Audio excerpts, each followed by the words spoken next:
Сәлем достар, құрметті менің көрермендерім, каналыма қош келдіңіздер. Талғамы жоғары көрермендерім, күндеріңіз сәттілікке толы болсын. Бүгін сіздерге мерекелік дастарханда өте әдемі болып көрінетін салатты ұсынғалы тұрмын. Алдымен көкөністерімізді суға қайнатып пісіріп аламыз. 2 дана картопымызды үкіштің үлкен тор көзінен өткіземіз. Дәл картоп секілді 2 дана сәбізімізді де үкіштің үлкен тор көзінен өткіземіз. Дәл көкөністер секілді 150 грамм ірімшігімізді, яғни сырды үкіштен өткізіп аламыз. Мен бұл жерде голландтық ірімшігін қолдандым. Осы үкіштен өткізілген 150 грамм ірімшігіміздің үстіне 50 грамм грек жаңғағын қосып араластырып аламыз.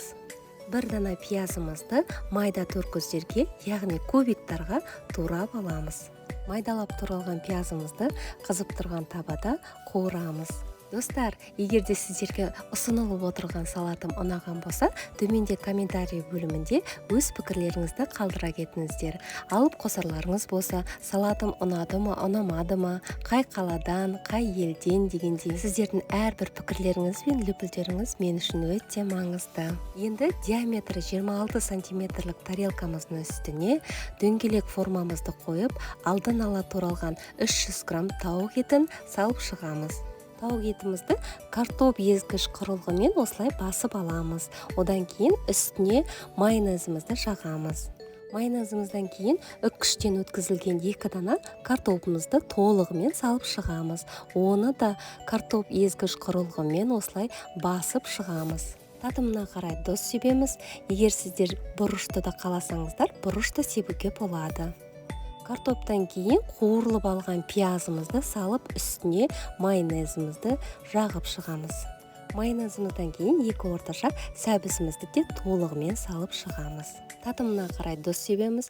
Мен бұл жерде майонезімізді арнайы қалтаға салып алып, құйып шықтым. Бұл жерде майонездің қою болғаны дұрыс. Ең соңғы грек жаңғағымен араласқан ірімшігімізді салып, үстіне майонезімізді жағып шығамыз.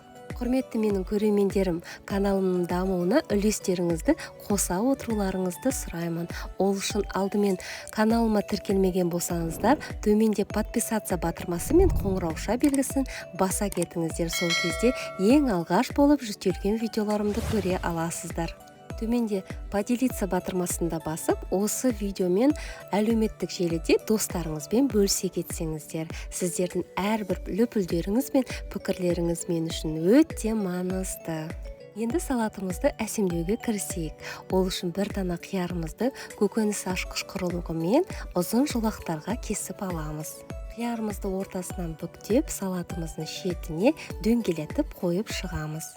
Осы әдіспен салаттарыңызды әсемдесеңіздер, дастарханда көздің жауын алары сөзсіз.